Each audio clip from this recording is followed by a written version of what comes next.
There's a man who will be hoping to lift that trophy tomorrow night, Declan Rice. Tradition being tradition, and of course you don't have to follow tradition, but you would expect that the captain of the club would hold the news conference, which has been held at the Matchday Stadium later on today, and in that case it would be Declan Rice, and we'll be asking him, of course, if it is him, whether or not this will be his last game in a West Ham shirt. They'll be playing in white, by the way, rather than the traditional claret and blue, and everyone seems to feel that it will be Declan Rice's last game in a West Ham shirt. David Moyes, of course, in charge of training. High spirits, you can see. This is a very, very different atmosphere to where they were this time last week. This time last week, they were in the sunshine. They were in Portugal. They were on the Algarve doing a bit of warm weather training.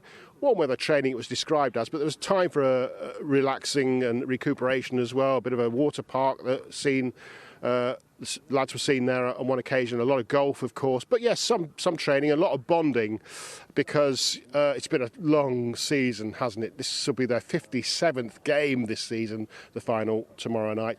It's Fiorentina, the opposition, the Viola versus the Hammers. The runaway top scorers actually in the competition this season, Fiorentina. They've scored 36 goals, many, many more than anybody else, including West Ham. But, of course, they're playing the side that's impossible to beat in this competition, as the guys do a little bit of a warm-up lap.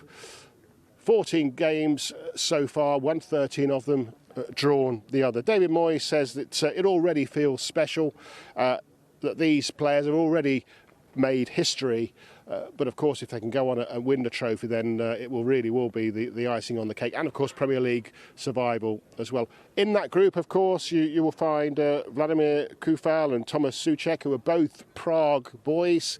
Souček started his career and played many times for Slavia Prague, which is of course the stadium where the game will be held. There he is on the left-hand side, looking like he's enjoying every moment of it.